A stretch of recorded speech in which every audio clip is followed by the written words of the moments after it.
OMG, nakakagulat. Anong nangyari? Heto na, Marcoleta, traidor na nga ba? Nilinaw, hindi kaalyado ang mga Duterte.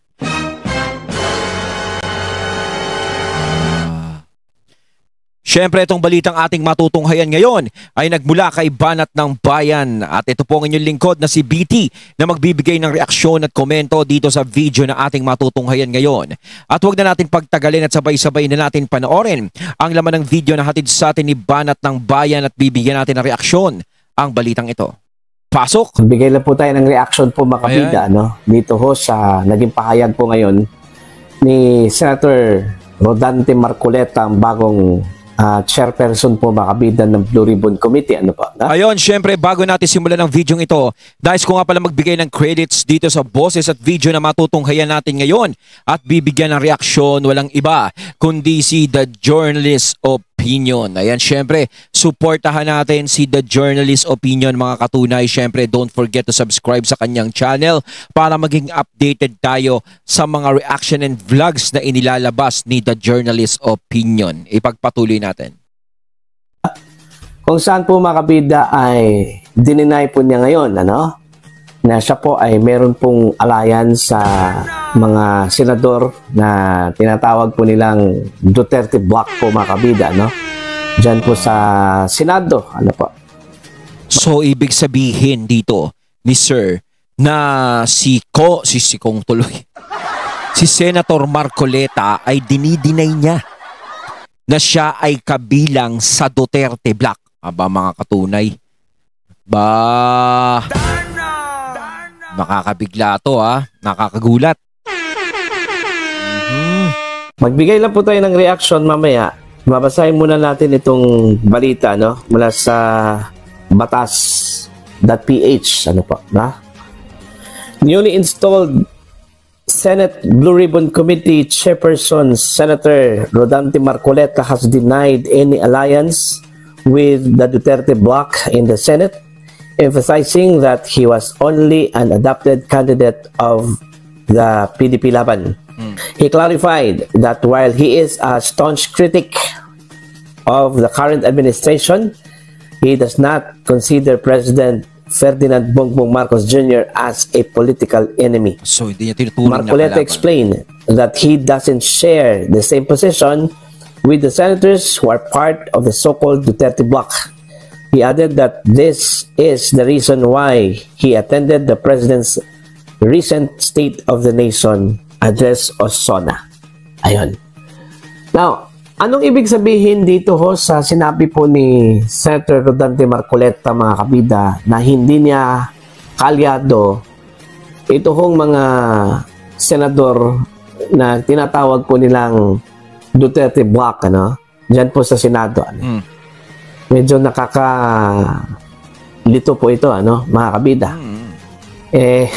Alam naman po natin, mga kabida, na ito hong si Senator Rodante Marcoleta, inadapt po ito ng PDP Laban, ano? Yes. Okay, and alam naman po natin, ang PDP Laban po ay partido po ni dating Pangulong Rodrigo Roa Duterte. Ano? Yes. At in fact, sumasama po ito mga kabida, no, sa mga sorties nung kampanya, no? Itong si Senator Marcoleta. At katunayan nga pagkatapos itong manalo po ito mga kabida, ano po, no? Pumunta pa ito ng The Hague, Netherlands. Para po samahan itong mga supporters, ano, ni dating Pangulong Duterte.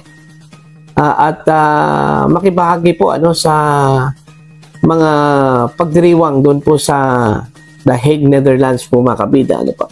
Para sa akin siguro, no, napapansin ko kay Senator Marcoleta sa ganyan, no? No, parang siguro sinasabi niya yan dahil syempre siya yung chairman ng Blue Ribbon Committee.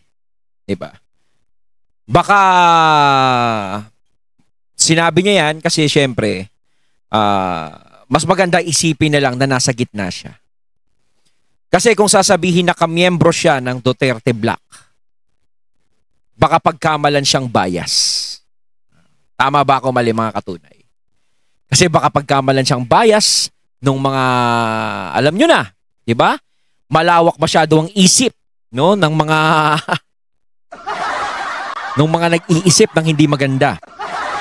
O, siguro sinabi niya na lang yon para matapos na yung usapin na yan na hindi ako kabilang sa Duterte Black. So, magiging transparent tayo rito. Ayun siguro. Diba? Pero ako, sa akin lang, hindi naman siguro gagawin ni Senator Marcoleta ang pagtatraidor. No, parang ganun. Sa akin, na opinion ko, kayo mga katunay, syempre iba-iba tayo ng opinion. Hindi naman niya siguro gagawin yun. Kasi alam din naman siguro ni Senator Marcoleta sa kanyang sarili kung ano ang nagawa ng mga Duterte para sa kanya. Oo, kasi sa akin, real talk lang. No, talagang si Senator Marcoleta talaga is malakas ang naging hatak sa kanya simula nang na-endorse siya ng mga Duterte. Kasi nung sa Uniteam pa dati, alam natin mahina eh. Hindi siya ganong namamayagpag, hindi siya ganong kilala, hindi siya ganong masyadong napapag-usapan o ano. Talagang nung pagpasok talaga ng mga Duterte doon, simula nung inendorso siya, talagang namayagpag si Senator Marcoleta hanggang makuha niya ang posisyon dyan sa Senado. At hindi lang basta-basta posisyon, kundi nagkaroon pa siya ng posisyon dyan sa Blue Ribbon Committee. No? Kaya ako iniisip ko, siguro, para matigil na yung isipin sa kanya, na oras na maging chairman siya ng Blue Ribbon, pag-isipan siya na maging bias siya, para matapos na yun, is hindi ako magiging bias. Kasi pag sinabi na, syempre, baka Duterte Black siya, yun nga, sinabi ko nga kanina, baka pag-isipan siya na bias ka Duterte Black ka Diba? Maka Duterte ka, kaya ganito, ganyan ngayon. Diba? Maaari siyang pag-isipan ng ganyan. Oh. Pero alam ko siguro, hindi naman siguro tatalikod basta-basta na lang si Senator Marcoleta sa kung ano yung pakikisamang ginawa niya sa mga Duterte. Pero hindi pa rin natin alam ang magiging takbo ng panahon. Para sa akin, ito yung opinion ko sa ngayon. Hindi pa natin alam yung mangyayari sa mga susunod. Ayoko kasing mag-isip ng hindi maganda Kumbaga gusto ko pa rin maging positive ang pag-iisip ko kay Senator Marcoleta. Kasama ito hong si Vice President Sara Duterte, mga kabida, at ilang pang mga senators, okay, na kabilang po sa Duterte Block. Ngayon, sasabihin po niya na hindi po siya kalyado ng mga Duterte senators yan po sa Senate. Ano? Bakit ganoon? Kasi talagang mapapag-isipan siya Diba? Talagang, bakit ngayon hindi ka kaalyado samantalang kasama ka sa lahat ng mga ano ng Duterte? Parang iisipin talaga sa kanya, malapit na isipin talaga sa kanya na, ano ba to? Nagtatraidor ba to? O simula nang nanalo to, makuha niya yung boto, bigla siyang gumanyan? Mapapag-isipan talaga siya ng ganyan. Pero ako yung sinabi ko nga kanina, parang yun yung nakikita ko kay Senator Marcoleta Parang ano to parang strategy. Kumbaga, ayaw niyang may isipin siguro sa kanya. Ayun lang tingin ko din. No? Depende. Iba-iba naman magiging tingin o kalkulasyon ng mga tao sa nangyayari. Malaking tanong po, mga kabida. Pagkatapos pong pinanalo po ng mga Duterte, ito hong si Marcoleta, ganito na po yung kanyang tunada po, mga kabida, Totoo yan. Sabi ko nga kanina rin, sa political career ni Senator Marcoleta, ang laki ng naiambag ng mga Duterte sa kanya. Kasi kung talagang wala talaga sa likod niya ang mga Duterte, talagang wala Hindi talaga siya, never heard talaga. 'Di ba? Never heard, magiging never heard siya.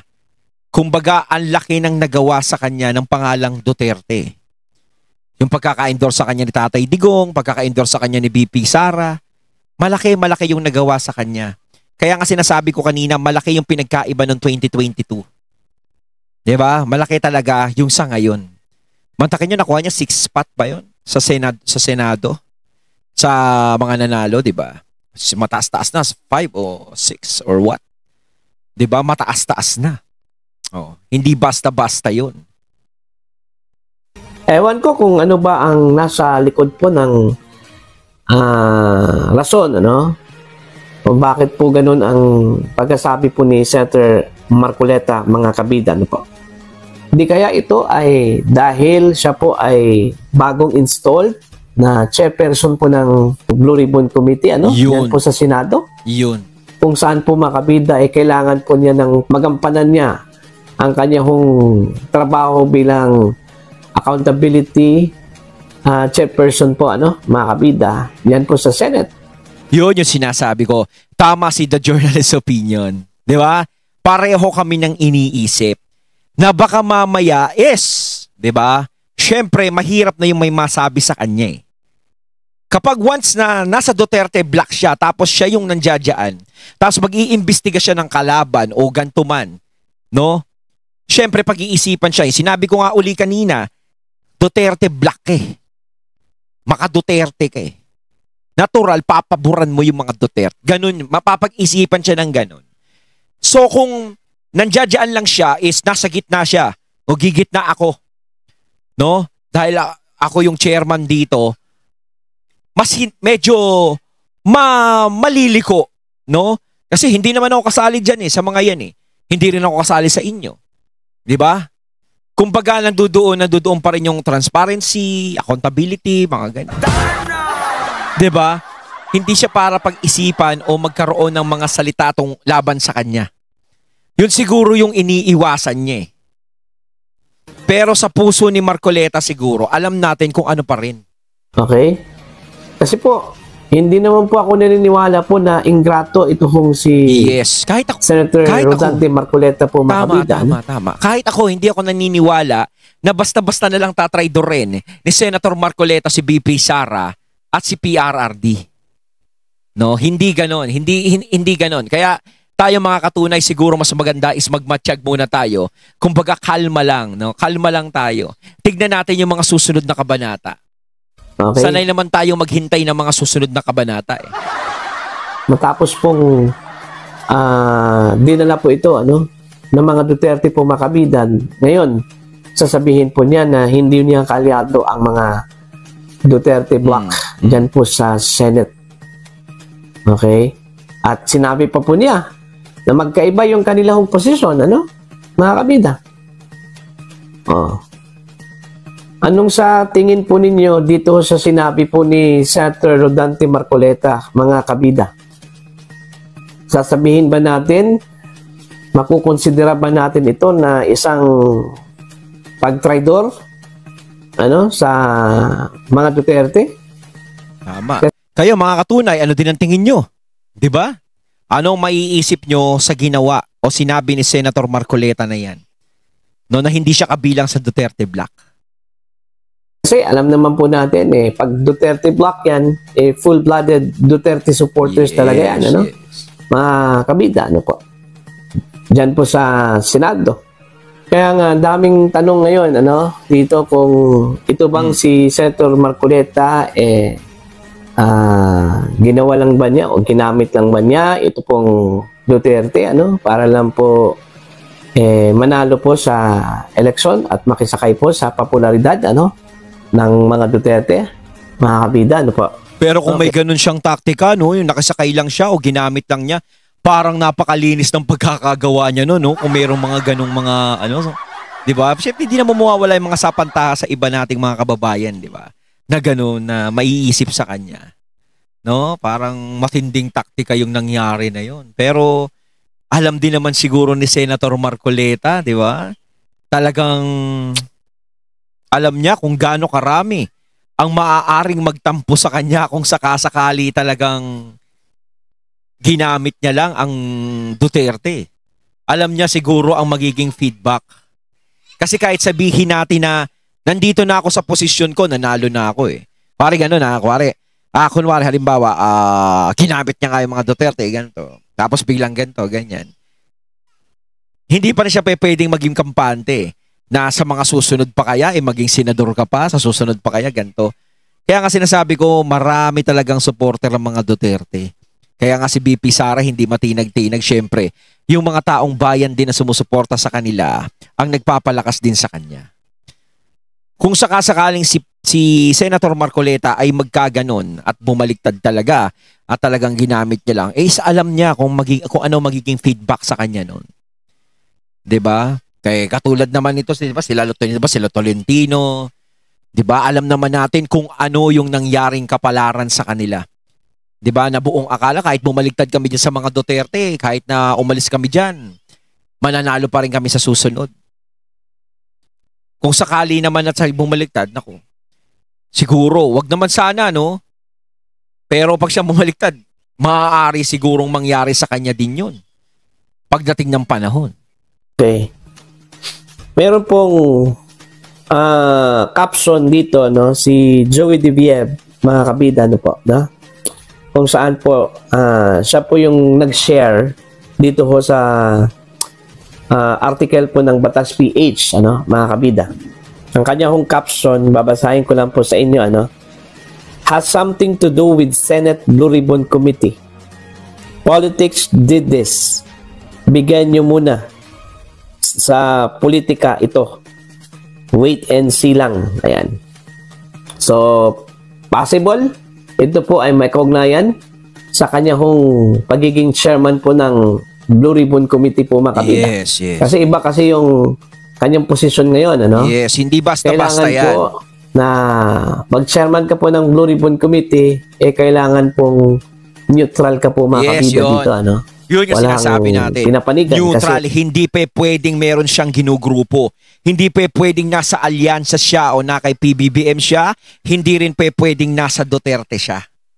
Yun. Siguro, maaaring yung Duterte Black at yung PDP Laban is maiintindihan kung ano talaga yung naging desisyon o sinabi ni Senator Marcoleta.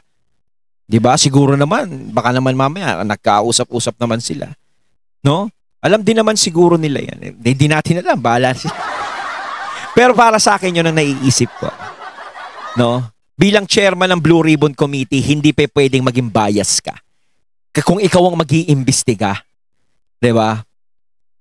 Ang iimbestigahan mo dito, like for example, yung accountability po ng isang public official na gumawa po ng mga kasalanan po, ano? Na katulad na lang po ng corruption, ano? Okay, alam naman po natin na nabalot po ng corruption ito pong Marcos administration po, mga kabida. Baka po kung mag-iimbestiga ito hong si Senator Marcoleta, mga kabida, sa corruption issues po ng Marcos administration, baka makulayan po ito, ano? Kasi Duterte supporter yan. Kasi kaalyado ng mga Duterte yan. Ano? Yun. Di ba tugman-tugma kami ni Sir ng nagiging ano namin, ng nagiging reaksyon namin. Kita nyo, pareho kami ng nagiging ano, di ba? Ng napipisil na ano. Ay, napatawag doon. Yun na yun. Yun Okay? Alam po natin, mga kabida, na nakaamba ngayon, ano? Ito hong kanyang gagawing investigasyon, ano? Diyan po sa controversial na flood control projects po, ano? Mga kabida. Dapat lang. So, bigay na lang po natin muna ito kay bigay muna Senator natin. Marcoleta. Bayaan muna natin siya. Sinabi po, mga kabida, kung, talagang gusto po niya ng neutrality po dito sa kanyang komite, ano? Kumbaga, mga katunay, tignan muna natin kung ano magiging performance ni Senator Marcoleta nito. 'Di ba? Kung siya ba'y katulad ng iba na puro simula lang. 'Di ba? Diyan natin malalaman 'yan. Pagbigyan muna natin, tignan muna natin, subaybayan natin kung ano yung mga maaaring magawa niya sa pagiging chairman ng Blue Ribbon Committee. Okay? Kasi iba kasi yung makulayan ka po, mga kabida. Wala na pong maniniwala ho sa investigasyon po ninyo. Kung meron pong kulay, kung ang iniimbestigahan po ay yung kalukuhan po ng kasalukuyang administrasyon po, ano, mga kabida. So, let's give him the benefit of the doubt dito ho sa kanyang sinabi, ano. Basta ang importante po dito, mga kabida, align yung kanyang prinsipyo sa prinsipyo po ng mga Dutertes, ano. Okay, yung pinaglalaban po ng mga Dutertes po, mga kabida, ganun sana din yung ipinaglalaban po ni Senator Marcoleta, ano po, no? Ako, naintindihan ko, no, dito sa ako din. Habang binabasa ko po yung kumbaga, mga katunay, wag muna tayong mag-isip ng hindi maganda. No, tignan natin. Inaintindihan ko po yung kanyang posisyon, ano. Kasi mahirap mga kabida, yung kanyang katayuan ho dito, ano. Bilang chairperson po ng Blue Ribbon Committee, ano. Kailangan talaga ng neutrality ho dito, ano. Tama. Para hindi ho makulayan at para wala hong iisipin po mga kabida ang mga kalaban po sa politika. Yes. Na baka isa po itong paghihigante sa Marcos administration. At malinaw naman po mga kabida, doon po sa kanyang sinabi, bagamat siya po ay kritiko po ng administrasyong Marcos, pero hindi ibig sabihin po mga kabida, no, kalaban na siya ng kalaban po administrasyon. niya sa politika. Ito hong si Pangulong Marcos. Issues for issues lang po itong si Senator Marcoleta po, ano. Ang pagkakabasa at pagkakaintindi ko po mga kabida sa kanyang mga galaw ngayon, ano, mga kabida. Ano pa? Ayon, at ating natunghayan ng video na nagmula kay Banat ng Bayan at syempre natunghayan natin ang boses na yun ng video na yun na binigyan natin ng reaksyon na nagmula kay The Journalist Opinion. Kayo mga katunay, anong masasabi nyo tungkol dito? Nako, comment lang kayo sa comment box. So once again, I'm BT and I'm out. Peace.